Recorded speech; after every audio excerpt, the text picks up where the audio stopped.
Good morning, students. Today our topic is chemical bonding. Okay, last year we are coming across this topic. Okay, something new you have to learn. So, what is chemical bonding? Why elements combine with each other to form chemical bond? What is the reason behind it? What type of chemical bonds are there? We are going to read. So many things are there. So, first of all, we have to find out why atoms or why elements combine with each other. Okay, so first of all, by nature, in all subjects we are listening that by nature everything, our nature itself wants a balanced state. Okay, your conventional current, air current, water current, everything takes place for the balancing only. Okay, similarly in the elements only, they also want the stability or balanced state.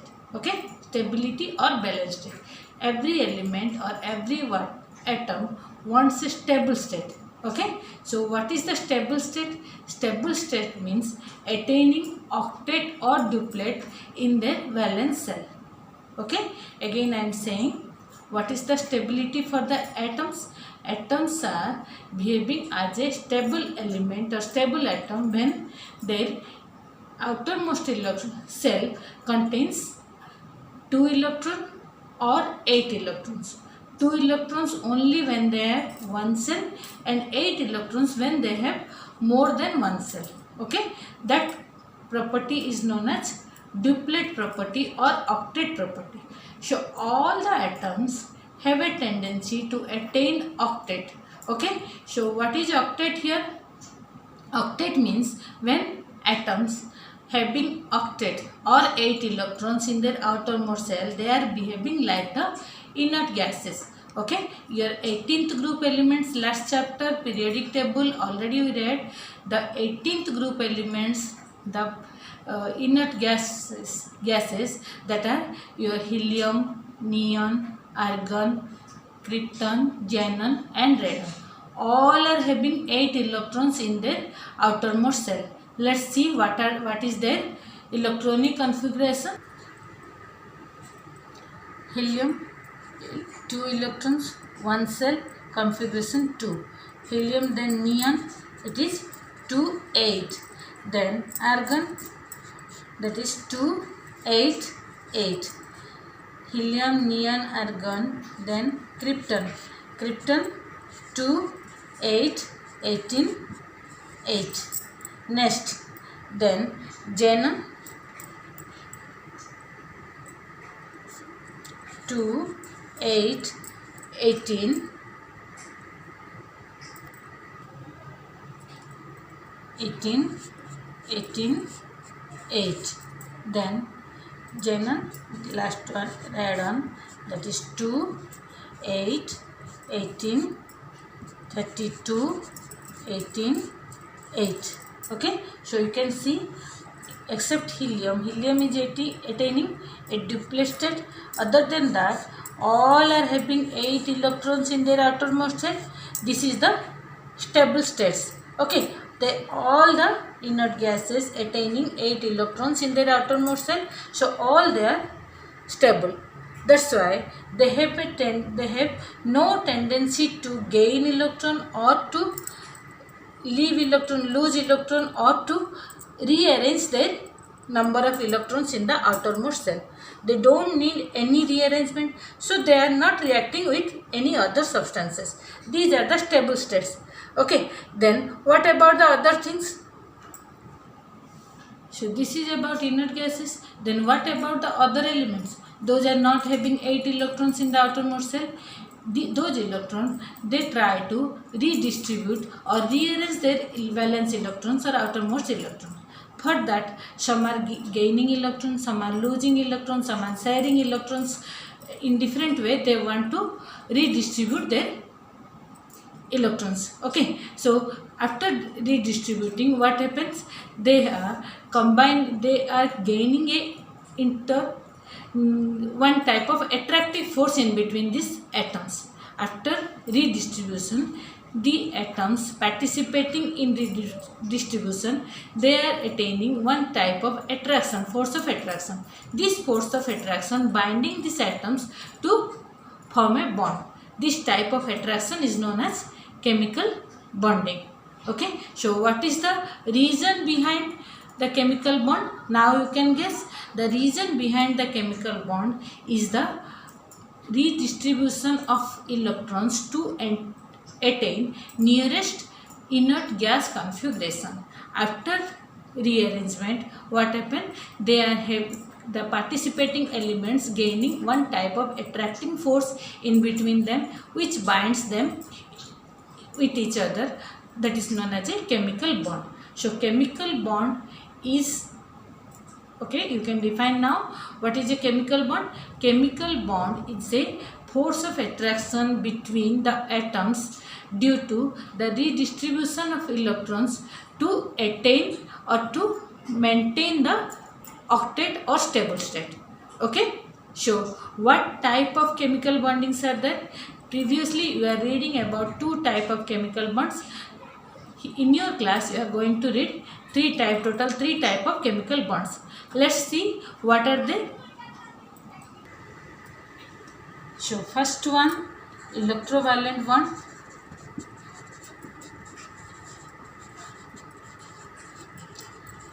It is the bond, electrovalent bond. It is the bond when the participating elements are having different tendency or opposite tendency. This type of bond takes place by transfer of electrons. Okay, electron transfer. Second one, that is the covalent bond. Here the both participating elements are having the same tendency. Here the opposite tendency, here the same tendency. That's why no one giving the electron, no one gaining the electron. Both are shared by sharing the electrons. That means the participating atoms share their electrons. These are denoted by straight lines, simple straight lines. Again, these are of three types. First one, single covalent bond, double, triple. Okay, three type of. Single one, when we will go through in detail. Again, single covalent bond is two types, that is polar and non-polar. Okay, then third type of, that is the coordinate bond or dative bond. Okay, here what is the difference? Here both cases takes place, sharing takes place and donating also takes place. That means the shared pair of electrons is by only one atom, other one is gaining. That is known as coordinate bond or dative bond, or you can say or co-ionic bond. Okay, so now each one we are going in detail. First one, electrovalent bond. Previously I told you, when the elements participating in electrovalent bond, they are having opposite tendency. Again we will go through details. Suppose your metals, the group 1, group 2, group 3 elements, they are having 1, 2 and 3 electrons in their outermost shell. So they have a tendency to lose these outermost electrons and attain the nearest inert gas configuration. Okay, so they have a tendency to lose these electrons and gain the positive charge, and they are changing into electropositive ions that are known as cations. So what are the cations? Cations are the charged particle after losing electrons.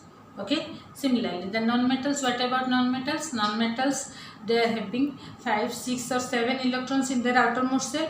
So they have a tendency to gain 3, 2 or 1 electron in the outermost shell to attain their nearest inert gas configuration. Due to that, they are gaining electron in suitable condition. They are gaining electron and they are gaining the negative charge, and the newly negatively charged particles or electronegatively charged particles are known as anions. So what is anion now? Anions are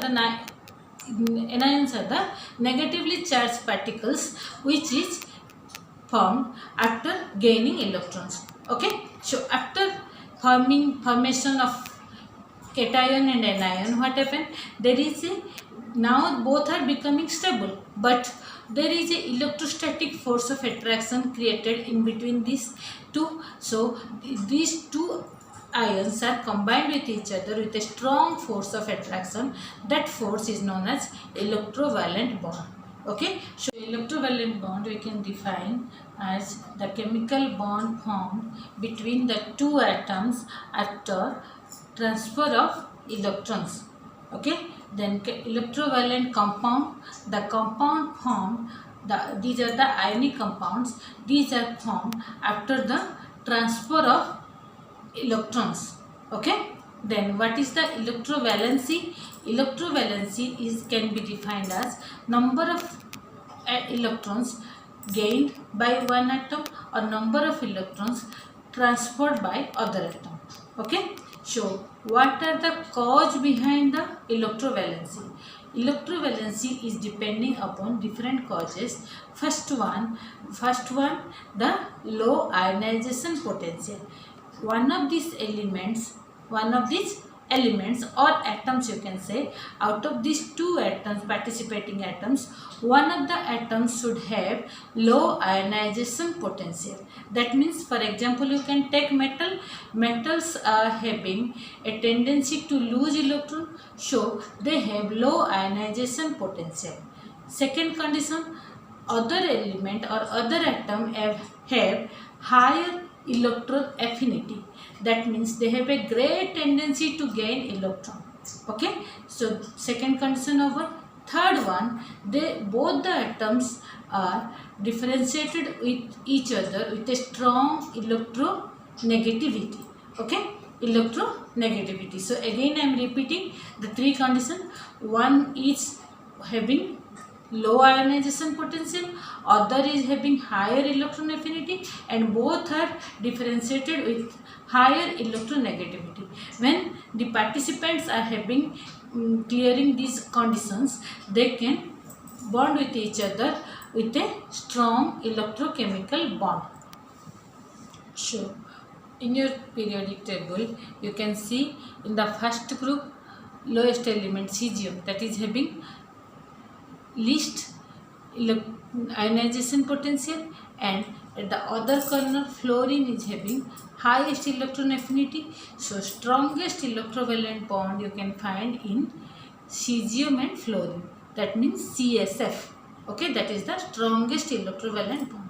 So among the all three type of chemical bond, your electrovalent bond is the strongest bond or stable bond. Okay, so all the electrovalent compounds are found in the crystal or solid form, hard solids.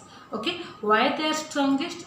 Because this type of electron distribution is permanent, so they are bound with each other with the opposite electrostatic force of attraction.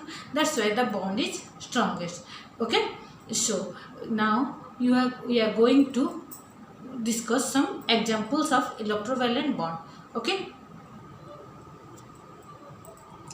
some common electrovalent compounds are sodium chloride, magnesium chloride, calcium oxide, then calcium chloride, like this. So many electrovalent compounds are there. We are going to discuss the first one now in detail. Okay, so first we have to discuss sodium chloride. Sodium is having the electronic configuration 281, that is the third period element, first group third period. Okay, so it is having one electron in the outermost shell, so it is having less ionization potential, low ionization potential, so it has a tendency to lose one electron and attain a positive charge. It is forming sodium plus ion, that is the sodium cation. Now sodium cation is having electronic configuration which nearest inert gas? That is the neon configuration. It is getting the neon configuration. Now what about Na and Na plus? Now Na is the unstable element and this is the ion, but it is the stable form. So what is the comparison between this? Sodium is this is the silver color, it is colorless. Then it is poisonous, it is poisonous, it is non-poisonous. Third one, it is active, chemically active, it is chemically inert, not reactive. Okay, next it is electrically not reactive, but it is electrically reactive. That means it is carrying positive charge. Okay, so all these character, it is losing one electron and creating some other thing. Properties, chemical properties are changing here. Okay, next what about chlorine? So chlorine is having higher affinity of electron, so it has a tendency to gain electron. So in presence of sodium, chlorine is gaining one electron to get Cl minus ion or anion. So chlorine is having 287 electronic configuration. After gaining one electron, it becomes 288. So it is the argon gas configuration. So after gaining this, what happened? Again all the properties of chlorine is changing. This is the yellowish green color, it is colorless. Then it is poisonous, it is again non-poisonous. Again it is unstable, it is stable. Then it is electrically not reactive, it is highly reactive. Okay, so both are changing. Sodium is changing to Na plus, chlorine is changing to Cl minus. Now what happened? They both are changing their configuration. After forming the configuration, they are chemically inert or chemically stable, but due to this negative charge, due to this positive charge and negative charge, there is a strong force of attraction. Due to that, they are combining with each other to form NaCl. Okay, so this is the electrovalent compound. So how you can describe this one? By your cell diagram. Sodium in your 11 plus 12, this is the nucleus, outer side 2, 8, again 1, that is 1, sorry, this is giving 1 electron to give, this is sodium. Then next one is changing, 11 plus 12, again 2 cells only remaining, 2 and 8. The outer cell is removed. Now it is Na plus. Similarly, chlorine is changing into Cl minus. I am not drawing this one here. You can draw this one. So finally, chlorine is forming like this. Cl, your 17, this one 2, this one 8, then final one. After gaining, I am doing 8. This is Cl minus. Now both are joining with each other to give NaCl. This is the cell structure or orbital structure. Electron dot structure, I can say Na dot Cl. This one transfers to this. It is giving Na plus Cl minus to give you NaCl. Okay. Okay, next I am doing magnesium oxide. Magnesium chloride is given in book, that's why I am doing magnesium oxide. Okay, so magnesium is having 2 electrons in the outermost shell because magnesium configuration is 282. So it has a tendency to lose 2 electrons. Then oxygen is having electronic configuration 2,6. So it has a tendency to gain 2 electrons. So what happened? These 2 electrons is transferring to oxygen to give Mg 2 plus oxygen 2 minus. After that they are combining with each other to give you MgO. Okay. Similarly, you can find out MgCl2 calcium oxide, like this you can find out. Okay. Next, what is the nature of the electrovalent bond? Okay, so every electrovalent bond is a redox reaction. Now all of you know what is redox reaction. When oxidation and reduction takes place simultaneously, it is known as redox reaction. So in electrovalent bond, one of the participant is losing electron, that is the oxidation reaction, and other participant is gaining electron, that is the reduction reaction. So every electrovalent bond formed, the process is known as a redox reaction. For example, I can see when sodium and chlorine is giving you 2 NaCl. So here sodium is changing into 2. So it is changing to 2Na plus, which is a oxidation reaction because electron is losing here. Then chlorine 2 is gaining 2 electron, that is changing to Cl minus, that is the reduction reaction. So the complete process I am writing Na plus Cl2, that is NaCl. This one is oxidation, this one is reduction. Okay, so combining reaction is known as redox reaction. Okay, similarly when copper oxide is reacting with H2, at that time copper is changing into Cu plus H2O. So copper is here, it is in Cu2 plus ion form, here it is copper. Okay, so Cu2 plus is changing into copper, means it is gaining 2 electrons. Okay, 2 plus is there, it is gaining 2 electrons, so it is reducing here. Okay, now hydrogen is coming to added with oxygen, so it is the oxidation reaction. So here copper is reduced and hydrogen is oxidized. At that case you can say hydrogen is a reducing agent and copper oxide is a oxidizing agent. Understood?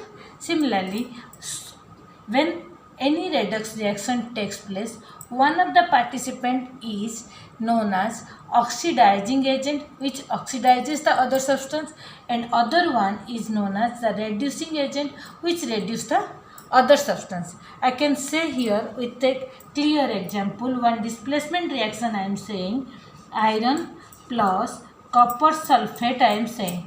Okay, at that time iron, here it is in the atomic form, that is changing it to FeSO4 plus copper. Okay, so iron is changing into Fe2 plus, that means it is losing electrons, so oxidation takes place here. So this one is a oxidizing agent. Now here copper is changing into elemental copper show or metallic copper show Cu2 plus is changing into copper. So here gaining of electron takes place, so it is the reduction takes place. So iron is acting like a reducing agent. Okay. So first type of bond I am concluding here, electrovalent bond. Okay. So your conclusion I can say every electrovalent bond is a redox reaction in which the element which is gaining electron, that is reduction takes place. So that is oxidizing the other substance. Similarly, if anything losing electron, that helps to gain electron of the other substance, so that is the reducing agent. Okay, so I am concluding here. One in-text exercise is there. Complete that exercise. In next class we will go to the covalent compound. Thank you.